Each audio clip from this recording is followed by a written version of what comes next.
Your Excellency, President Ramaphosa, Excellencies, Heads of State and Government, distinguished ministers, ladies and gentlemen.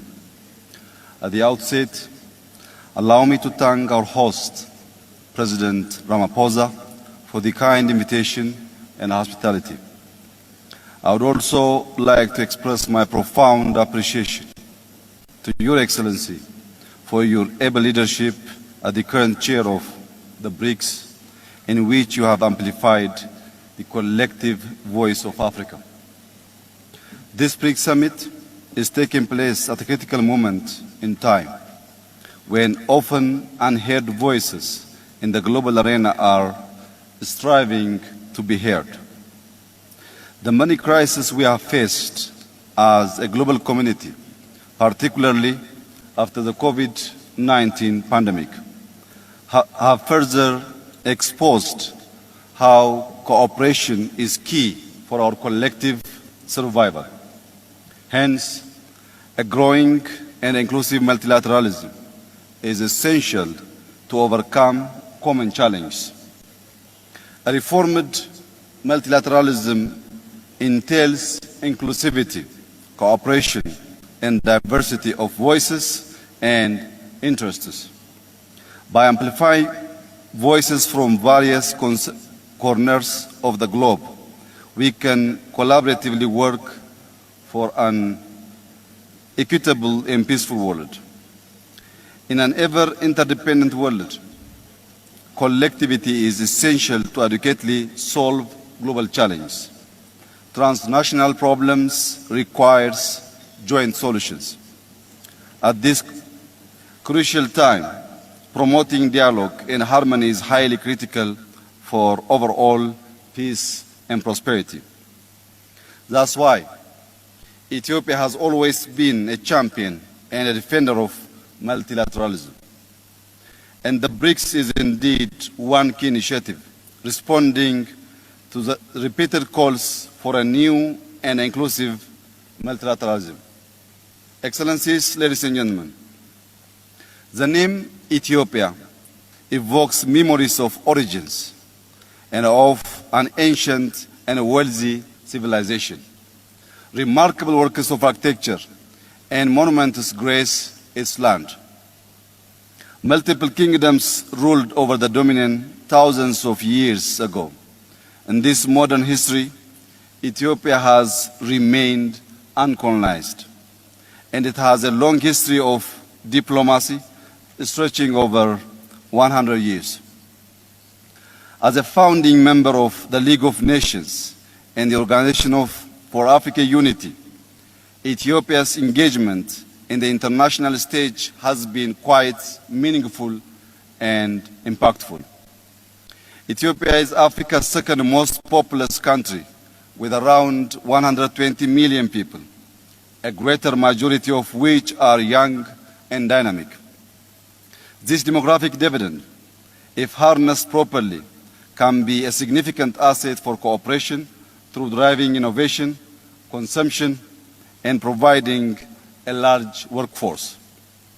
Located in the Horn of Africa, Ethiopia also serves as a crucial gateway between Africa, the Middle East, and wider Asia. The efforts we are making in intensive infrastructure development within and across the whole region is a testament to our endeavors toward this regional integration. Our strategic position could provide the BRICS with enhanced connectivity opportunities across these regions. Ethiopia's substantial investment in roads, airlines, clean energy, and telecom infrastructure not only demonstrate our ambition, but also our potential to be a hub of connectivity for the African continent.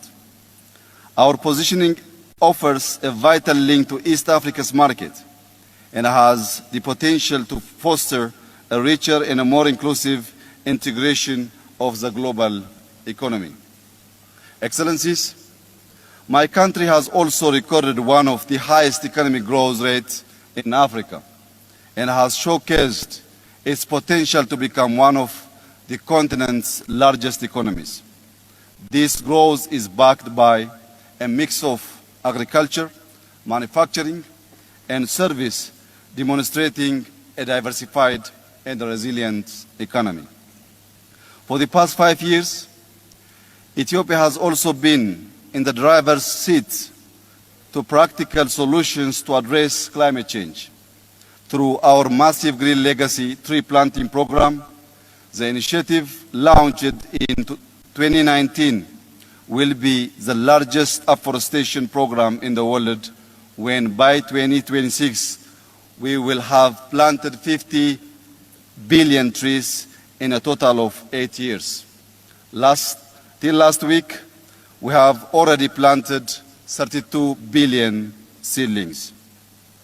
Over the past 2 years itself, our Green Legacy program has spread to neighboring countries in the home region as we collaboratively work on green diplomacy. Furthermore, Ethiopia has been an active participant in regional and international diplomacy, including its long-standing contribution to UN peacekeeping missions. Therefore, Excellencies, our rich historic past, the breadth and depth of our bilateral ties across the world, as well as being forerunners in the establishment of key global and regional multilateral institutions, not only makes Ethiopia instrumental to BRICS bloc, but a key voice for inclusivity in the global arena. Excellencies, in joining hands with the BRICS, Ethiopia aspires to build BRICS, foster understanding, and work towards a shared future that benefits all. As I reiterate my gratitude to you once again, Mr. President, let me conclude by reaffirming Ethiopia's commitment to further enhancing multilateralism towards inclusivity. I thank you. Thank you, Prime Minister.